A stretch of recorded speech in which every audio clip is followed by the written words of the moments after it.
바울은 오늘 본문에서 이방인 출신의 성도들을 향해서 그때를 생각하라라고 말하고 있습니다. 여기서 그때는 바로 구원받기 이전을 말하는 것이죠. 그때에 너희가 얼마나 비참한 상태였는가, 그것을 상기시키려는 것입니다.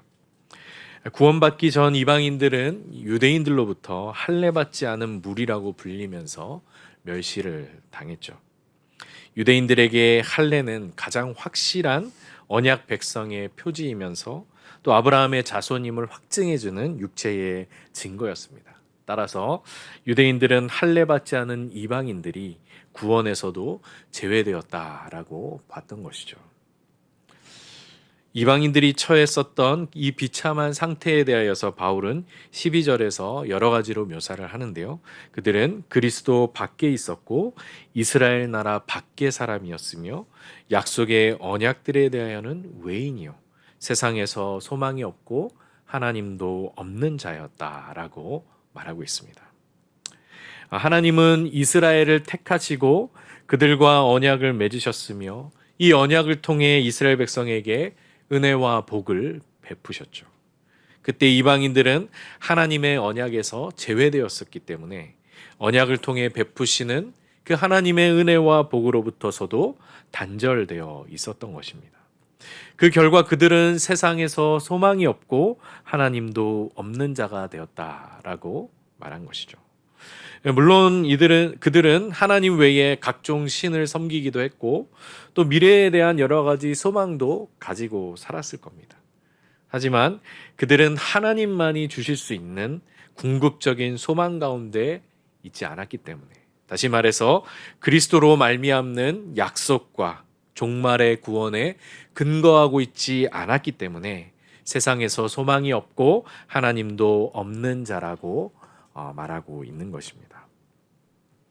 바울은 이방인들이 과거 유대인들이 경험했던 언약 백성의 특권에서 배제되었다는 사실을 상기시키고 있죠. 그때 이방인들은 자신들의 비참한 영적인 현실을 깨닫지 못했지만 예수 그리스도 안에서 하나님의 구원을 맛본 이방인들은 영적 무지와 그 어둠에서 벗어나 자신들이 허물과 죄로 죽었던 자들이요 본질상 진노의 자녀였음을 깨달을 수 있게 된 것입니다. 바울은 여기서 더 나아가 유대인들과는 달리 하나님의 언약으로부터 제외되었던 그 이방인들이 예수 그리스도로 말미암아 완전히 새로운 운명에 들어가게 된 사실을 강조하기 위해서 그때를 생각하라라고 말하고 있는 것입니다. 예수 그리스도 안에서 하나님의 구원을 맛본 사람은 하나님 없는 삶이 얼마나 비참하고 헛된지를 깨달은 사람입니다. 그때 구원받기 이전의 나를 생각하며 지금 내가 누리는 하나님의 은혜가 얼마나 놀라운지를 고백하는 사람이죠. 하나님의 은혜를 당연한 것으로 생각하지 않고 늘 그 은혜에 감사하며 그 안에 거하고자 하는 사람입니다. 이번 설 명절 때 오랜만에 이 부모님을 모시고 영화관을 갔었습니다. 우리가 영화관을 가면은 그 절대 지나칠 수 없는 것이 있죠. 팝콘 코너. 지난번에 우리 정교인 영화관 갔을 때도 다 팝콘 하나씩 이렇게 들고 들어가지 않았습니까? 이 팝콘 코너인데 제가 부모님께 팝콘 드실 건지 이제 여쭤보니까 영화나 보지 그 몸에도 안 좋은 거 그 비싼 거 뭐 하려고 먹냐 핀잔을 주셨습니다. 그래도 저는 이제 포기하지 않고 혹시나 하는 마음에 이제 팝콘하고 음료 세트를 사서 들어갔는데 두 분이 거의 다 드셨습니다. 두 분이 계속 팝콘 바구니에 이 손이 들어가는 바람에 저는 거의 먹지도 못했었는데요. 그렇게 이 부모님과 봤던 영화가 신의 악단이라는 영화였습니다. 요즘 많이 기독교인들도 많이 보고 있는 영화죠. 이 영화는 북한 공산당이 이 국제 NGO 단체로부터 거액의 지원을 받는다는 조건으로 이 가짜 예배 찬양팀을 만들어서 찬양을 하는 그 이야기를 담고 있습니다. 이 국제 NGO 단체에서 이 거액의 조건으로 거액을 지원해 주겠다라고 했기 때문에 정식으로 예배를 드리는 교회를 세워야 된다. 그걸 이제 조건으로 내건 것이죠. 이것을 위해서 이 거액의 지원금을 얻기 위해서 공산당에서 이 급조된 가짜 찬양팀을 만들어서 그 찬양팀이 좌충우돌하면서 찬양을 통해 조금씩 하나님을 만나게 되는 그런 내용을 담고 있는 영화죠. 이 영화의 메시지는 분명했습니다. 바로 우리가 자유롭게 누리는 은혜가 당연한 것이 아니라는 것이죠. 하나님을 예배하는 것이 엄격히 금지되어 있고 또 성경을 읽거나 찬양을 부르다가 적발되면 죽음을 당할 수도 있는 북한의 실상을 보면서 지금 내가 여기서 마음껏 하나님을 찬양하고 자유롭게 예배하는 것이 결코 당연한 것이 아님을 새삼 깨닫게 해주는 그런 영화였습니다. 여러분, 우리가 누리는 것들은 결코 당연한 것이 아닙니다. 우리가 숨을 쉬는 것, 우리가 건강하게 살아가는 것, 또 우리가 하나님을 섬기는 것, 또 하나님을 예배하는 것, 그 어느 것 하나 당연하게 주어진 것이 없는 것이죠. 그 모든 것이 하나님의 은혜임을 우리는 고백하는 것입니다. 구원받기 전 우리가 어떤 존재였는지를 기억한다면 지금 내가 예배하는 것, 지금 내 입술로 하나님을 찬양하는 것, 또 하나님을 섬기고 복음을 전하는 것, 그 모든 것이 놀라운 하나님의 은혜인 줄로 믿습니다. 오늘도 이 은혜를 생각하며 그 은혜에 감사함으로 하나님만을 찬양하며 살아가시는 성도님들이 되시길 바랍니다. 13절부터 바울은 예수 그리스도를 통해 이방인들에게 주어진 새로운 운명에 대해서 설명합니다. 그것은 바로 전에 멀리 있던 그들이 이제는 그리스도 예수 안에서 그리스도의 피로 가까워졌다라는 것입니다. 여기서 가까워졌다라는 것은 곧 관계의 변화, 관계가 변화된 것을 의미합니다. 그리스도의 피로 말미암아 하나님과 멀어졌던 이방인들이 하나님과 가까워지게 된 것을 말하는 것이죠. 이전에 그리스도 밖에 있던 자들이 이제는 그리스도 안에 있게 되었고, 이전에는 하나님의 구원으로부터 멀어졌던 자들이 이제는 가까이서 하나님의 구원을 맛보는 자들이 된 것입니다. 이런 놀라운 반전이 어떻게 일어나게 된 걸까요? 이방인들이 갑자기 할례를 받기 시작했기 때문일까요? 아니면 이방인들이 열심히 율법을 연구해서 그 율법을 지키게 되었기 때문일까요? 바울은 14절 이하에서 이방인들의 운명을 뒤바꾼 이 놀라운 반전이 하나님께서 그리스도를 통해 이루신 평화로 인해 가능하게 되었음을 설명합니다. 실제로 14절에서 18절까지 평화라는 헬라어 단어 에이레네가 4번이나 반복이 됩니다. 바울은 그리스도는 우리의 화평이시라고 선언하죠. 그리스도는 어떤 평화의 도구나 그런 것이 아니라 그리스도는 평화 그 자체이신 것입니다. 하나님께서 그리스도 안에서 평화의 길을 여셨고 그리스도와의 연합을 통해 궁극적으로 하나님과 평화를 이루게 하시기 때문입니다. 이렇게 하나님께서 그리스도 안에서 이루신 그 평화의 첫 번째로 하나님은 그리스도 안에서 둘로 하나를 만드셨다라고 말합니다. 여기서 둘은 유대인과 이방인 두 그룹을 가리키는 것이죠.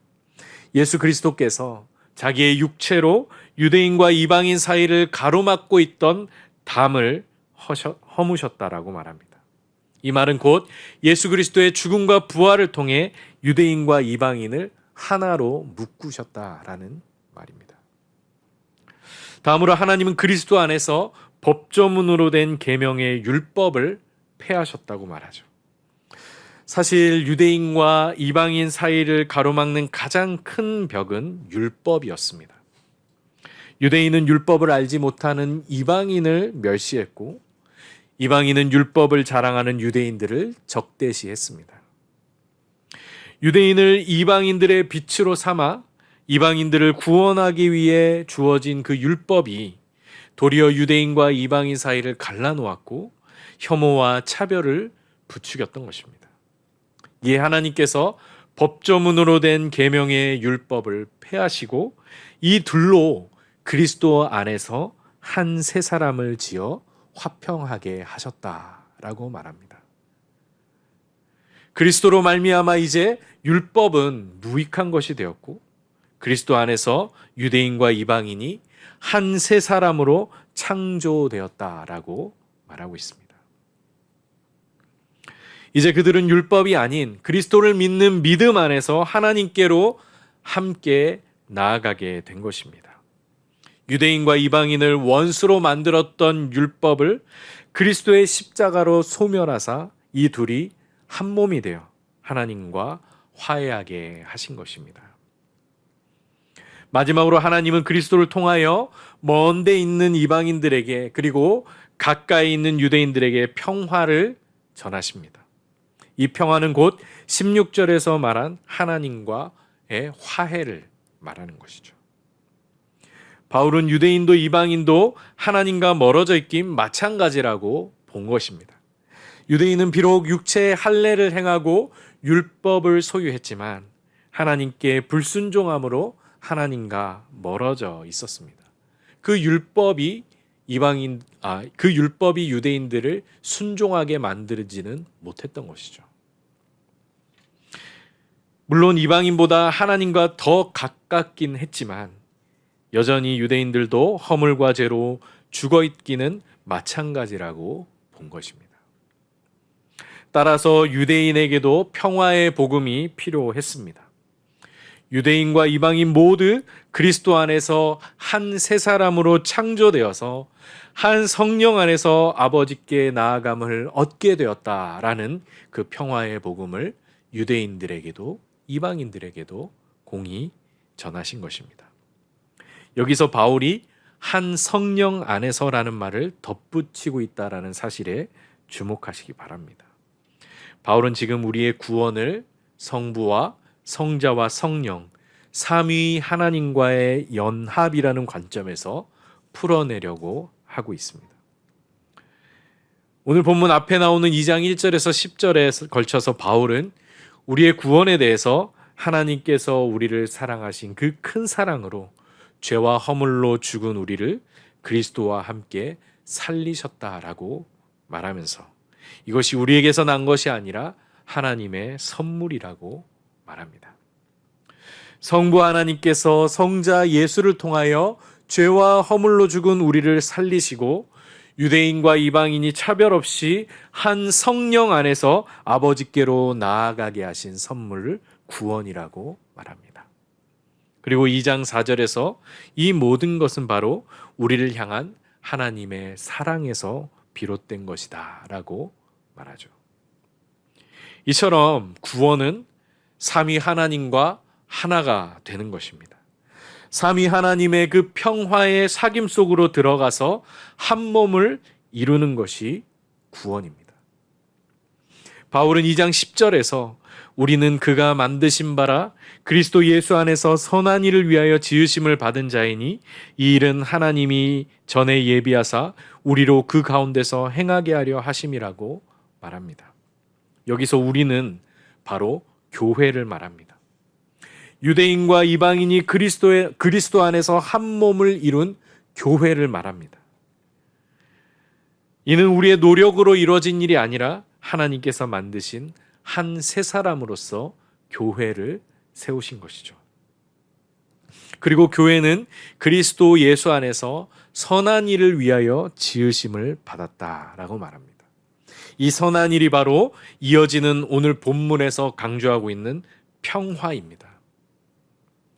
이 일은 하나님께서 전부터 예비하신 일이요 우리가 그 가운데서 행하도록 하신 일이라고 말합니다. 즉 교회는 우리가 경험한 그리스도의 평화를 이 땅 가운데 또 교회 공동체 안에 이루도록 지으심을 받은 공동체라는 말입니다. 삼위 하나님께서 평화롭게 연합하시고 한 몸을 이루시는 삼위일체의 원리처럼 우리도 그리스도의 평화 안에서 하나님과 한 몸을 이루고 또 교회 안에서 평화로 서로 한 몸을 이루도록 부르심을 받은 것입니다. 이에 우리 뒤에서 우리가 읽진 않았지만 19절에서 22절에서 바울은 이방인들을 향하여 이렇게 권면합니다. 우리 19절에서 22절까지 말씀을 한 목소리로 읽겠습니다. 그러므로 이제부터 너희는 외인도 아니요 나그네도 아니요 오직 성도들과 동일한 시민이요 하나님의 권속이라. 너희는 사도들과 선지자들의 터 위에 세우심을 입은 자라. 그리스도 예수께서 친히 모퉁이 돌이 되셨느니라. 그의 안에서 건물마다 서로 연결하여 주 안에서 성전이 되어가고 너희도 성령 안에서 하나님이 거하실 처소가 되기 위하여 그리스도 예수 안에서 함께 지어져 가느니라. 아멘. 성령 안에서 하나님이 거하실 처소가 되기 위하여 그리스도 예수 안에서 함께 지어져 간다. 여기서도 삼위 하나님과의 연합과 사귐이 강조되고 있습니다. 성전이 모퉁이 돌을 통해 서로 연결되어서 하나님이 거하실 처소로 지어져 가는 것처럼 너희가 그리스도 안에서 유대인이든 이방인이든 구별 없이 모퉁이 돌 대신 그리스도 안에서 함께 연합하여 성령 안에서 지어져 가고 함께 하나님이 거하실 처소로 지어져 가고 있다라는 말을 하고 있습니다. 교회는 모퉁이 돌이신 예수 그리스도 안에서 성령을 통해 서로 연결되어 하나님이 거하시는 성전으로 함께 지어져 가는 공동체입니다. 너무나 아름다운 표현이죠. 우리가 삼위 하나님과 하나 되어 이토록 아름다운 공동체를 이루도록 하나님이 거하실 성전으로 부르심을 받았다라는 것을 분명하게 우리에게 말하고 있습니다. 우리가 구원을 생각할 때에 개인이 그냥 예수 믿고 천국 가는 것에서 멈추지 아니하고 이러한 구원의 관계적인 측면을 생각해야 하는 것이죠. 이 구원의 관계적인 측면을 놓치게 된다면 우리는 결코 하나님의 구원을 충만하게 누릴 수 없는 것입니다. 아마 교회 안에서 불편한 관계 때문에 신앙의 어려움을 겪은 경험들이 다 있으실 것입니다. 모든 것은 다 괜찮은데 그 한 사람과의 관계 때문에 모든 것이 다 막혀버린 느낌을 받아보셨을 것이죠. 깨어진 관계로 인해 예배도 불편하고 또 말씀도 귀에 잘 안 들어오고 온전히 헌신하기도 어려운 그런 경험들을 다 해보셨을 것입니다. 이처럼 관계는 우리의 구원과 너무나 밀접하게 연관되어 있습니다. 구원은 곧 하나님과의 사귐이며 구원에서 멀어졌다는 말은 곧 하나님과의 관계가 깨어졌다라는 뜻이죠. 마찬가지로 하나님께서 부르신 교회 공동체 안에서 한 몸을 이루지 못하고 관계가 깨어지거나 화평을 이루지 못한다면 우리는 구원으로부터서도 멀어질 수밖에 없는 것입니다. 이에 예수님께서도 마태복음 5장 23절과 24절에서 예물을 제단에 드리려다 거기서 내 형제에게 원망 들을 만한 일이 있는 것이 생각나거든 예물을 제단 앞에 두고 먼저 가서 형제와 화목하고 그 후에 와서 예물을 드리라고 말씀하셨습니다. 이것은 단지 화해, 용서를 강조하기 위한 말씀이라기보다도 형제와 불화하는 것, 형제와 화평하게 지내지 못하는 것이 곧 우리의 구원과 연결된다라고 말씀하고 있는 것입니다. 그만큼 삼위 하나님과의 사귐, 성도와의 사귐, 그리고 우리의 구원은 서로 뗄 수 없이 밀접하게 연결되어 있는 것입니다. 이처럼 성도 간의 불화가 일어나고 관계가 깨어질 때 우리는 그리스도의 본을 생각해야 합니다. 그리스도께서 유대인과 이방인 사이에 가로막힌 담을 어떻게 허무셨나요? 자기 육체로 허무셨습니다. 십자가에 자기를 내어주심으로 유대인과 이방인을 가로막고 있던 그 담을 허무신 것입니다. 죄 없으신 예수님께서 십자가에서 피를 흘리심으로써 둘 사이에 화평을 이루신 것이죠. 그러므로 우리도 그리스도와 함께 십자가에 못 박힘으로써 담을 허무는 노력을 해야 하는 것입니다. 아무 죄 없으신 그리스도께서 스스로의 십자가에 달리신 것처럼 담을 허물기 위해, 원수된 것을 소멸하기 위해 내가 먼저 십자가에 못 박히고 내가 먼저 자신을 내어 주어야만 화해가 일어나고 담의 균열이 생기게 되는 것입니다. 바울이 그리스도의 육체, 그리스도의 피를 강조하는 이유는 평화를 이루는 일이 말이나 관념으로 되는 것이 아니라 자기를 내어주는 희생과 자기 부인을 통해 이룰 수 있음을 강조하려는 것입니다. 우리 모두 성령께서 하나 되게 하신 것을 힘써 지키기 위해 자기의 육체로 우리의 평화를 이루신 그리스도의 본을 생각하며 그리스도를 따라 살아가시는 성도님들이 되시길 바랍니다.